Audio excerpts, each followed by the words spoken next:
Oke, berikut ini adalah 6 tanaman bunga yang sering digunakan ritual dan dikaitkan dengan hal mistis. Terima kasih sudah mampir di channel saya. Sebelum lanjut nonton video ini, lihat tombol subscribe kalian. Kalau masih merah, silahkan tekan tombol subscribe-nya sekarang ya guys, karena subscribe itu gratis.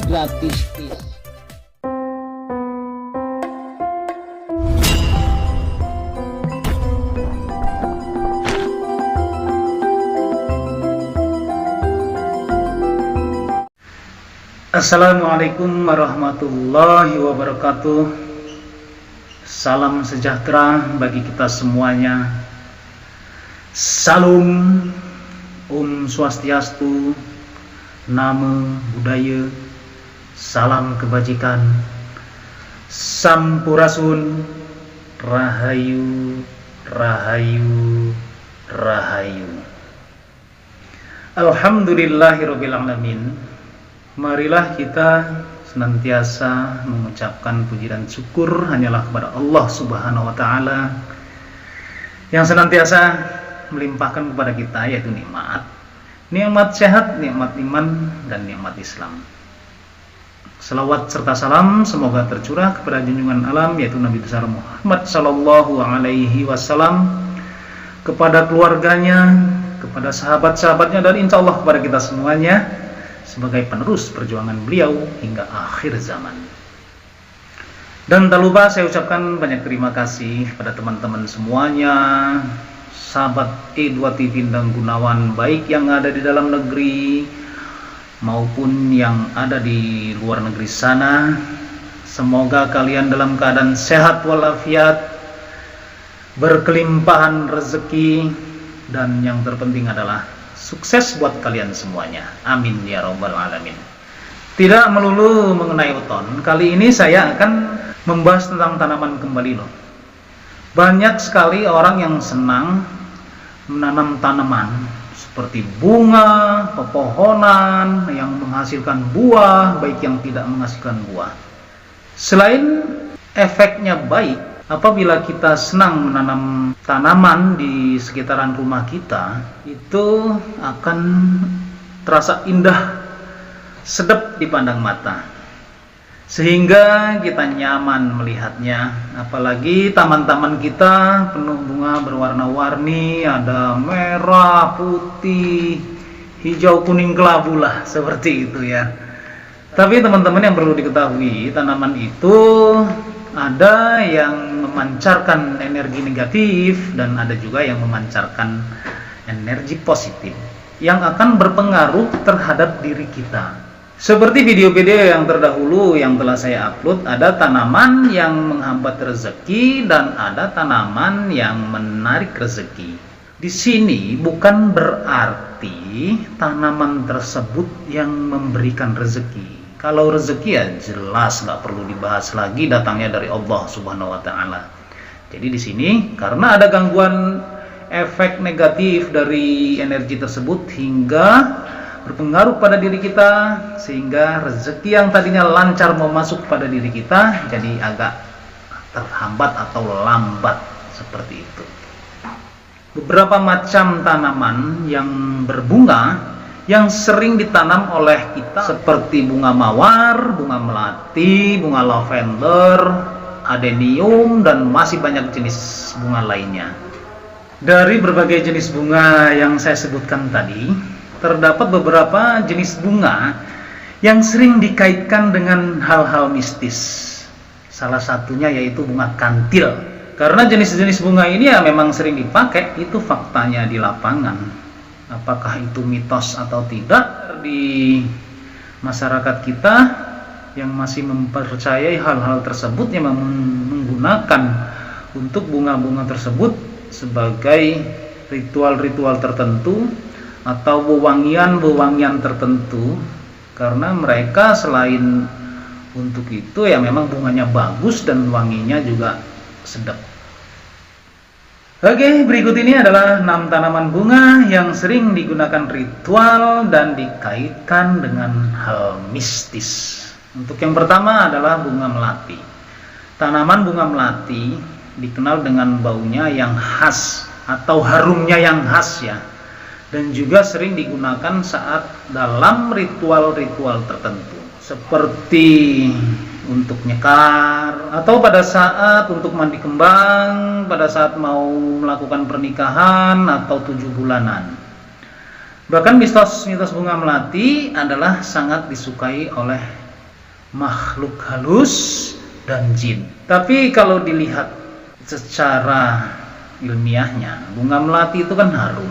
Kalau kita campurkan untuk mandi atau kita taruh di air untuk kita mandi, itu ya badan kita akan ikut wangi. Lebih ke sana ya teman-teman. Sehingga jangankan makhluk halus, malaikat pun suka dengan yang wangi-wangian. Untuk yang kedua adalah bunga kamboja. Jenis tanaman bunga kamboja seringkali dijumpai di perkuburan, di makam banyak. Ternyata bunga kamboja juga dijadikan campuran sesajen untuk ritual mistis. Karena bunganya dapat dipercaya mampu memanggil makhluk halus. Bunga kamboja ini memang cukup harum ya teman-temannya. Ya kembali lagi, bukan manusia saja yang suka dengan harum-haruman. Makhluk halus ataupun malaikat pun suka dengan harum-haruman. Kemudian yang ketiga adalah bunga kantil. Tanaman bunga kantil yang memiliki aroma begitu sedap. Aroma dari bunga kantil ini sangat disukai oleh makhluk halus. Selain itu, bunga kantil juga dapat mengundang hantu kuntilanak. Sebagian masyarakat kita mempercayai hal itu. Penyebabnya tidak tahu, apa karena sering dikait-kaitkan dengan film misteri sehingga selalu terpikir sama kita kalau bunga kantil itu berkaitan dengan hal mistis atau dengan kuntilanak atau dengan Nyi Blorong. Padahal bunga kantil tersebut memang wangi.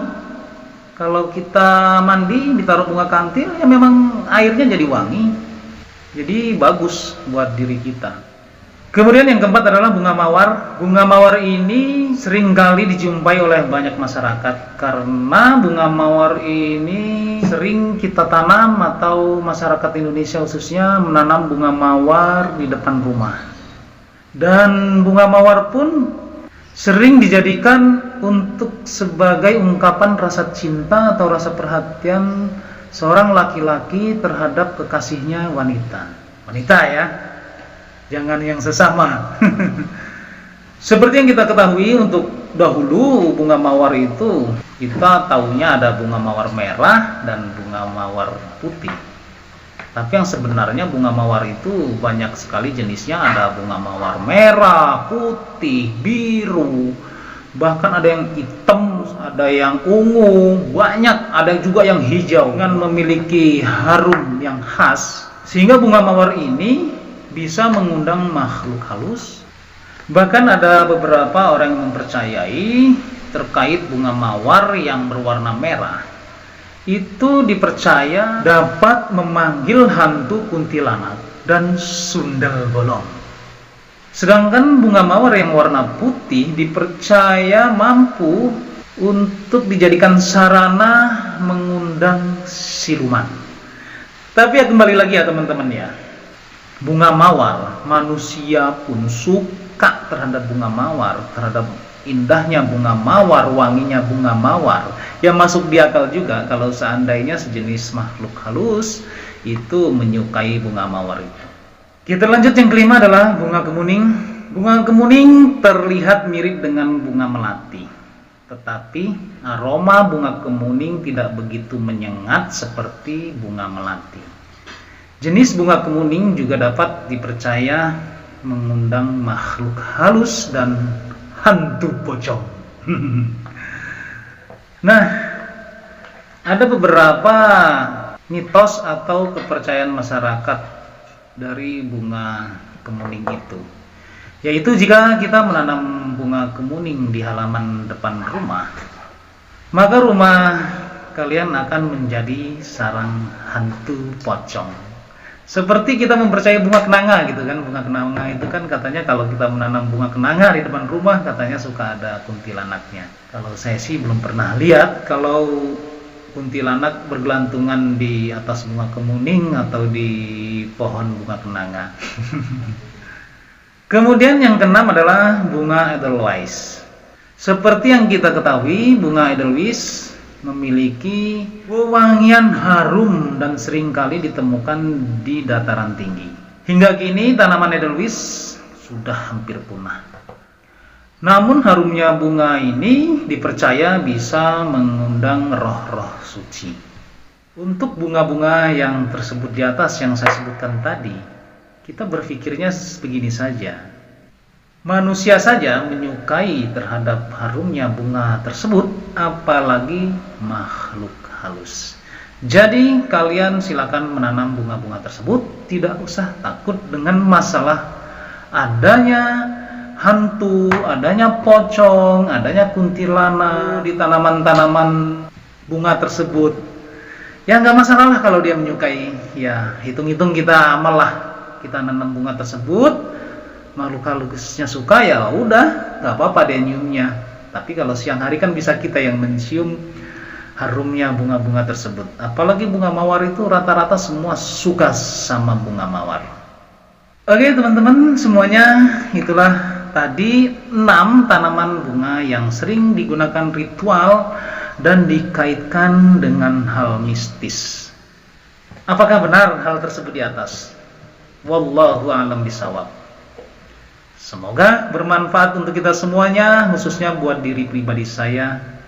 Kebenaran datangnya hanya dari Allah Subhanahu wa taala, sedangkan kesalahan merupakan kehilafan diri pribadi saya. Untuk itu mohon maaf atas segala kekurangan dan kehilafan.